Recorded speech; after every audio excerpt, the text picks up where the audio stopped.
Minhas irmãs, meus irmãos, a paz do Senhor. Nós estamos hoje iniciando uma nova matéria e isso é brilhante. Até aqui nos ajudou o Senhor.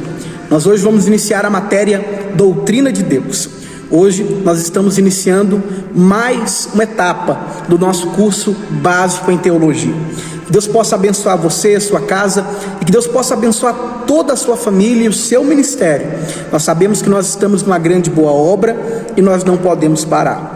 Sem perca de tempo, nós vamos orar ao Senhor para que Ele possa nos direcionar, para que a palavra dEle seja colocada em nossos corações. Eu sei que durante as aulas, durante as unidades que nós formos estudando, Deus Ele sempre vai se revelar, seja nos mínimos detalhes, Ele sempre tem algo para que a gente possa aprender. Então nós vamos orar a Deus agora. Se você pode, independente do horário, do momento que você está assistindo essa aula, se você pode orar comigo, oremos ao Senhor. Senhor, a minha oração neste dia, neste momento, é que o Senhor visite os meus irmãos, as minhas irmãs, meu Deus, aqueles que fazem parte e aqueles que não fazem parte deste curso. Que o Senhor possa abençoar de forma poderosa, de forma extraordinária, que a Tua bênção esteja sobre nós, que a Tua palavra, em mais uma etapa nós iniciamos, que ela seja como a palavra, meu Deus, plantada em nossos corações e que venha dar fruto no tempo certo, na hora certa, que o Senhor já determinou. Pai, nós pedimos a Tua direção, que o Senhor abra a nossa mente, os nossos corações, e que possamos aprender da Tua palavra, que o Senhor cubra o nosso ministério com o Teu sangue, e que o Senhor nos livre do mal. Deus, nós sabemos que tudo isso não será em vão, mas haverá um tempo, Pai, de ser galardoado. Nós não fazemos isso em troca como uma barganha, mas nós sabemos que o Senhor é Deus, é um Deus fiel para recompensar os Teus servos. Deus, a Tua palavra diz que a seara é grande, poucos são ceifeiros, mas nós rogamos e oramos agora, para que o Senhor envie ceifeiros à Tua seara, que o Senhor nos envie, nos prepare, nos capacita. Nós ainda estamos só começando, mas pedimos que o Senhor nos ensine todos os dias como Te servir e como estar na Tua presença. Deus, esta é a nossa oração, em nome de Jesus. Deus abençoe você e Deus continue te dando graça, para que nós possamos vencer e romper todos os dias. Queridos, hoje nós vamos iniciar a matéria Doutrina de Deus, é mais uma etapa, nós estamos aí chegando, já é a metade de nosso curso, nós já temos vamos dizer, um pequeno detalhe de bagagem aí do que a gente já viu até aqui. E teologia é assim, ao decorrer que a gente vai aprendendo, que a gente vai vendo as matérias, nós vamos entender que elas vão se encaixando ao decorrer dos tempos que a gente vai estudando, né? Os livros, as matérias, e todo esse investimento, ele não será em vão. Todo este investimento, um dia haverá uma recompensa. Um dia você vai usar, seja para pregar o Evangelho, seja para falar de Deus em qualquer lugar que você estiver, porque esse é o nosso intuito. Estudar teologia não é para querer ser sábio, não é para querer ser admirado por pessoas. Estudar teologia é estar pronto para o grande missionário. O campo missionário do século 21 requer preparo. Os cientistas se preparam, os ateus se preparam, as outras religiões se preparam. A igreja precisa estar preparada e muito mais preparada para desafiar o inferno. A Bíblia diz que sobre aquela rocha, quando Jesus diz que sobre esta rocha Ele edificaria a sua igreja e as portas do inferno não prevaleceriam contra ela. O mundo se prepara. A Bíblia diz que os filhos das trevas são mais prudentes do que os filhos da luz. Mas nós vamos orar para que nós venhamos estar aonde Deus quer que nós estejamos, para que nós possamos estar no centro da direção e da vontade de Deus. Fazer a obra missionária, estar no campo missionário é desafiador. Ser crente, ser evangélico não é status. Ser crente, ser evangélico não é dizer que é crente ou vir à igreja. Ser crente é estar combatendo no campo missionário. E o combate do campo missionário é desafiador. Nós enfrentamos guerras diárias, mas se nós estivermos preparados, principalmente com a palavra, que é um dos objetivos de estudo da aula de hoje, nós estaremos prontos para qualquer batalha. Não importa o tamanho do inimigo e nem a armadura que ele usa, não importa o tamanho do gigante, o importante é a pedra que você tem em suas mãos para derrotá-lo. Essa é a palavra inicial que eu tenho para a tua vida essa manhã, essa tarde, essa noite, independente do horário e do momento que você está assistindo essa aula. Queridos, então, nós vamos iniciar agora falando sobre a matéria Doutrina de Deus. Eu enviei para vocês um PDF dessa matéria. Então, aqui na minha apostila, até agora não chegou a apostila de vocês ainda, mas já está a caminho. Na minha apostila, eu não vou dizer as páginas para vocês seguirem, porque a da apostila e do PDF é diferente, na questão de páginas, tá? Não é o conteúdo é o mesmo. Mas você vai procurar aí no seu PDF a primeira unidade para você acompanhar essa aula e para a gente ter uma aula abençoada em nome de Jesus. Irmãos, nós vamos estudar a doutrina de Deus. Talvez você pergunte a mim, Gabriel, de fato, o que é a matéria doutrina de Deus dentro do contexto teológico? O que é estudar a matéria doutrina de Deus? A matéria doutrina de Deus, resumidamente, é estudar a pessoa de Deus. Então eu quero que você já aguarde para você já compreender aqui a base da matéria doutrina de Deus é estudar a pessoa de Deus. Guarde isso. A base da matéria doutrina de Deus é estudar a pessoa de Deus, ponto final. Agora eu abro um parênteses depois dessa frase que eu falei a vocês e digo, será possível estudar a pessoa de Deus? Você acha que é possível estudar um pouco sobre Deus, estudar a grandeza de Deus? Seria a mente humana capaz de discernir ou de tentar alcançar as coisas mais profundas que Deus tem nos seus segredos e mistérios, que às vezes não são revelados nem ao homem? O que está na Bíblia nos é necessário, como diz o texto bíblico, mas nem tudo que Deus fez, nem tudo que Deus projetou, nem todos os milagres, falando por exemplo do Novo Testamento, estão descritos ali, como diz o texto bíblico. O que está na Bíblia é o que é necessário para a condução do crente à salvação de sua alma. Mas ainda prevalece a pergunta, seria possível estudar a pessoa de Deus? Vamos iniciar essa matéria agora? Olha só, etimologicamente, teologia é a matéria que estuda a pessoa de Deus, o mais elevado tema de estudos que a mente humana pode conceber. Veja bem, quando a gente fala do nome teologia, nós temos a divisão desse nome em dois. Então guarde isso. Quando a gente fala do nome teologia, nós podemos dividir teologia em duas partes. Primeira parte, teo. Segunda parte, logia. Então eu não vou escrever no quadro, porque ficar levantando, voltando, isso seria para uma aula presencial. Mas eu quero que você puder anotar, se você tiver aí, até o seu celular mesmo, para guardar aí no arquivo, anote. Teologia, nós podemos dividi-la em duas partes. Teo, põe um traço na frente, escreva logia. Quando a gente fala do nome Teo, nós estamos falando Deus. E quando a gente fala do nome logia, nós estamos falando de estudo. Então, praticamente, a teologia é o estudo sobre Deus. Entendeu? Teologia, estudo sobre Deus. Beleza? Vamos lá. Olha só. Qual é a importância da teologia? Eu fiz uma pergunta anterior a vocês e disse, será possível, já que a matéria doutrina de Deus é estudar a pessoa de Deus, dentre os mais diversos objetos de estudo dessa matéria que a gente vai ver ao decorrer do tempo, se resume em estudar a pessoa de Deus. Seria possível de fato estudar a pessoa de Deus? Qual é a importância hoje da teologia? A teologia é a ciência que estuda Deus. E será possível descobrir os segredos mais profundos de Deus através da teologia? Veja só, a nossa teologia, ela está baseada na palavra de Deus. A gente sabe que existem várias linhas de compreensão teológica.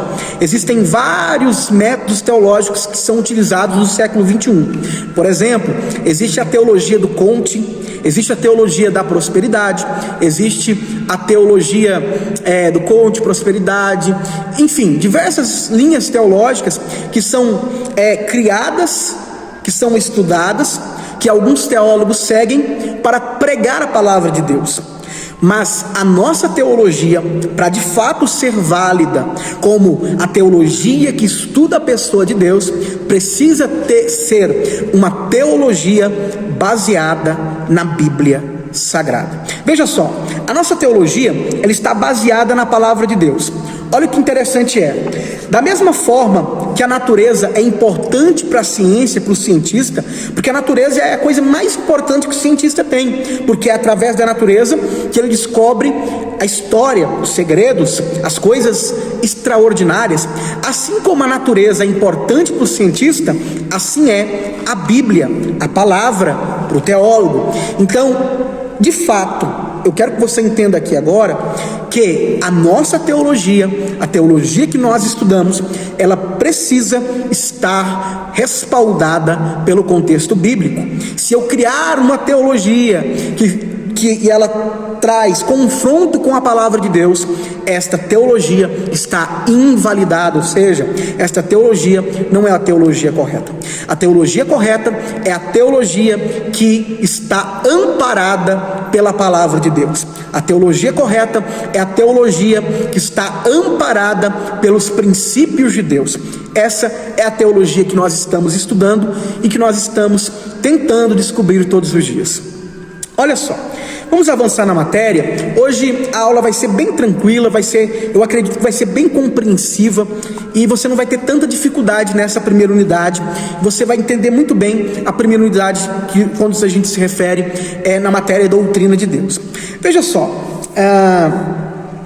Deus é o ser infinito, eterno, sobrenatural e existe por si só, causa necessária e fim último de tudo que existe, perfeito em poder, bondade e sabedoria.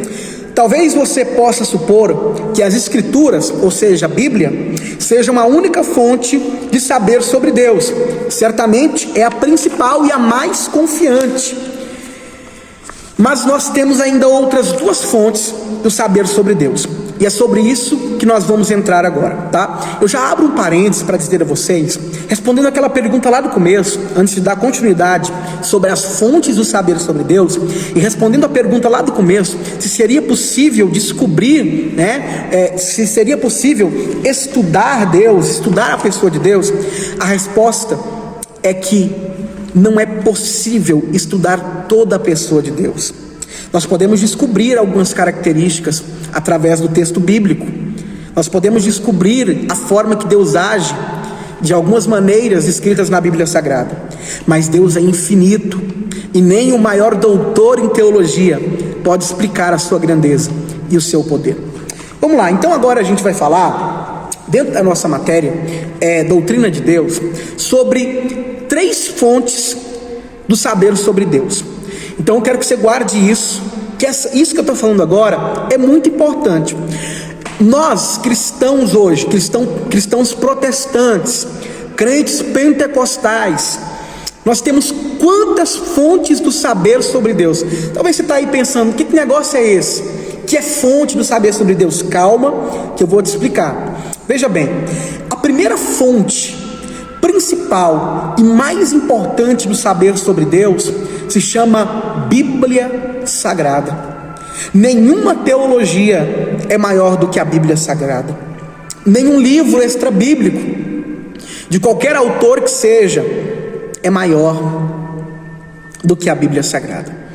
Nada é maior do que o texto que está descrito e inspirado para a igreja tanto do passado quanto a igreja do século 21, a igreja do presente.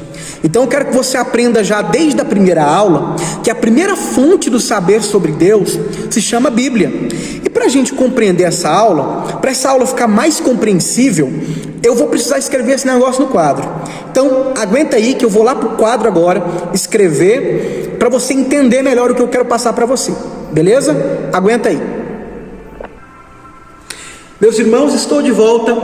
Escrevi aqui no quadro para você compreender melhor a matéria. Talvez vai ficar um pouco longe, mas dá para você entender. Veja bem, nós temos fontes do saber sobre Deus que são essenciais para a nossa vida cristã e que nós carregamos ela em nossa prática de fé diariamente. E eu quero que você aprenda isso dentro da matéria da doutrina de Deus, que é exatamente isso: estudar a pessoa de Deus. E como eu já dizia a vocês, a primeira fonte do saber sobre Deus que nós temos se chama Bíblia Sagrada, ou seja, toda a nossa conduta, toda a nossa regra de fé, o nosso culto racional, a nossa vida, toda ela baseada em quê? na Bíblia Sagrada.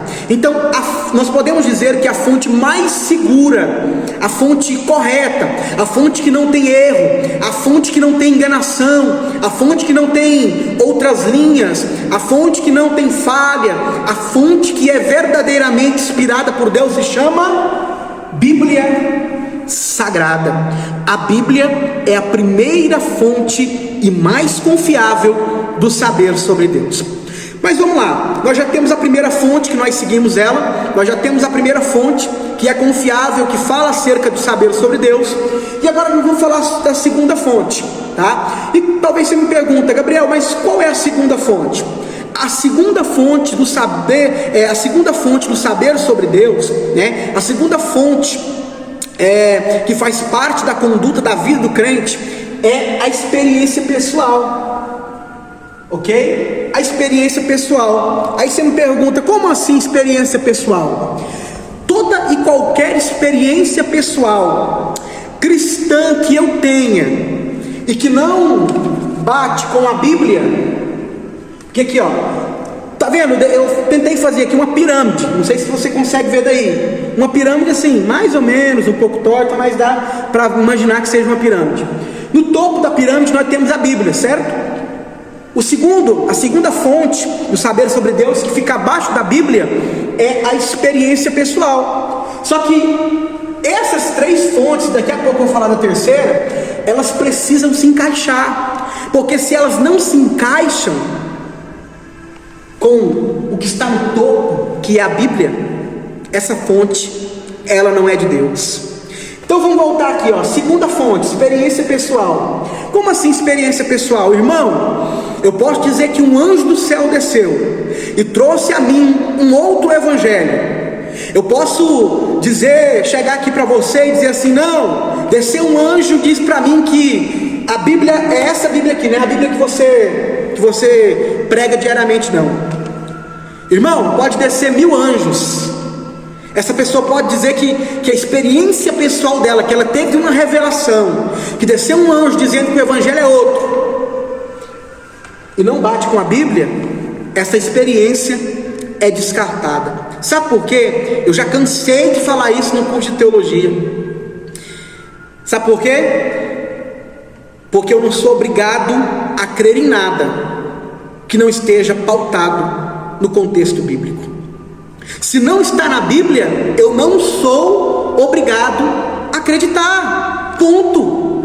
Então é isso que eu quero falar para vocês, e que vocês precisam sempre ter diariamente na vossa conduta ministerial. Ah, irmão, mas eu vi tal coisa. Peraí, está baseado na Bíblia? Está baseado? Então se está baseado na Bíblia, a gente pode começar a crer. Mas se não está baseado no contexto bíblico, nós não somos obrigados a acreditar. Então, a experiência pessoal é uma das fontes do saber sobre Deus. Nós temos hoje diversos testemunhos de diversas pessoas que tiveram um encontro com Deus antes mesmo de pisar a igreja, que não conheciam a Bíblia, mas que foram tocados dentro do seu quarto, dentro da sua casa, que sentiram de entrar dentro da igreja. Isso é uma experiência pessoal, irmãos. Elas tiveram um encontro com Deus. Só que essa experiência pessoal, ela estava baseada em quê? Na Bíblia. Nas nossas cartas, lá no Novo Testamento, nós temos exatamente essa mensagem. Ainda que desça um anjo do céu pregando outro evangelho, não é de Deus, porque só existe um evangelho, só existe uma palavra, só existe uma mensagem, só existe um caminho. Eu quero que você entenda, para que a experiência pessoal, seja de qualquer pessoa, irmão, seja de ministro, seja de obreiro, seja de irmão da igreja, se essa experiência pessoal não bater com a Bíblia, ela não é de Deus. Agora escute, deixa eu dizer uma coisa muito interessante para vocês, ainda dentro desse contexto. Estava vendo certo pastor este que é doutor em teologia, muito estudado, não vou citá-lo aqui, e ele dizia o testemunho seguinte: ele estava pregando em uma igreja, pregando a palavra, porque a base de tudo, irmão, é a Bíblia, é a palavra. Você tem que amar a palavra. Às vezes, no começo do meu ministério, eu pensava assim: não, se eu for para o culto e alguém não me revelar, olha o que eu pensava, se não tiver todo aquele mover, é porque o pregador não presta, é porque quem cantou não cantou bem, é porque a igreja não tem unção. Peraí, eu estou errado. Sabe por que eu estou errado? Porque se isso aqui, se a Bíblia foi pregada, se a palavra foi compartilhada, o culto teve fruto, teve semente. Talvez porque a gente tem aquela coisa, irmão, de pensar que tem que ser da nossa forma, mas não é. O culto, nós vamos à igreja e o culto é para Deus.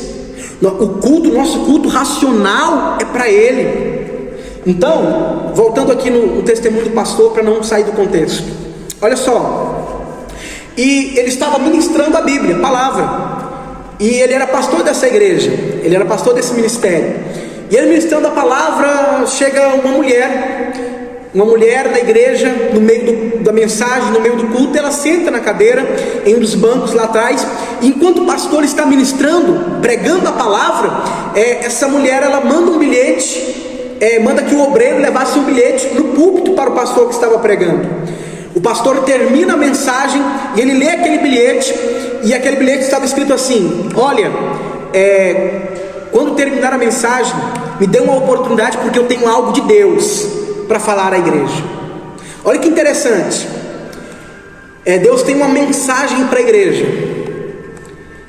E aquele pastor terminou o culto, não deu a oportunidade para aquela mulher. A mulher ficou brava, nervosa, só faltou jogar as cadeiras da igreja para cima, dizendo que Deus iria cobrar do pastor daquela igreja. E aquele pastor disse algo interessante. Primeiro, ele não conhecia aquela mulher, porque a gente tem esse problema, a gente gosta de receber todo mundo que diz que é de Deus, e às vezes esse é o nosso problema. Aquele pastor nunca tinha visto aquela mulher, não sabia se ela era evangélica, não sabia se ela era crente, e simplesmente porque ele escreveu uma carta dizendo que tinha uma mensagem de Deus, ele iria deixá-la subir ao púlpito. Vai saber o que essa mulher tinha para passar para a igreja, porque dependendo do que ela passasse para a igreja, ela podia derrubar todo mundo que estava ali dentro. Mas aquela mulher disse: não, eu tenho algo de Deus para falar. E sabe o que aquele pastor disse? O que Deus tinha para falar, Deus já falou através da Bíblia e da mensagem que foi pregada essa noite. Aquela mulher se escandalizou, ficou nervosa, começou a xingar o pastor, e o pastor disse: ainda bem que não lhe deu oportunidade, porque pessoas do seu nível, a gente expressa o que está cheio do coração. Quando você está com raiva, irmão, você joga tudo para o lado. E aquela mulher, quando não teve a oportunidade, ela se revelou quem era. E como que alguém pode ter algo de Deus para passar, se está com o coração cheio de ira como daquela mulher? Conseguiu entender? A Bíblia nos é suficiente. Eu amo revelação, eu amo profecia, eu amo quando Deus fala conosco, e Deus de fato fala. Eu amo quando Deus nos traz experiências pessoais, eu nasci assim, eu creio que você que está assistindo essa aula também ama, porque você nasceu assim, no ministério dessa forma, você aprendeu dessa forma, e isso é bonito, porque a igreja do Novo Testamento era uma igreja completa. Mas o que eu quero passar para vocês é que toda e qualquer experiência pessoal tem que bater com a Bíblia, porque se ela não bater com o contexto bíblico, eu vou rejeitá-la, e você também tem que fazer o mesmo. Continuemos aqui. Então, primeira fonte do saber de Deus, qual é? Bíblia. Segunda fonte do saber de Deus, qual é? Experiência pessoal, desde que ela esteja e compactue com o quê? Com a Bíblia. E agora eu quero falar para você da terceira fonte do saber sobre Deus. E aí você vai dizer: qual que é a terceira fonte? Teologia, ou o saber teológico. Então a terceira fonte do saber sobre Deus é teologia, ou o saber teológico. A primeira aula está bem tranquila, né? Nós estamos falando aqui das fontes do saber sobre Deus. Nós temos três fontes, e essas três fontes, por incrível que pareça, elas fazem parte da nossa vida e da nossa história com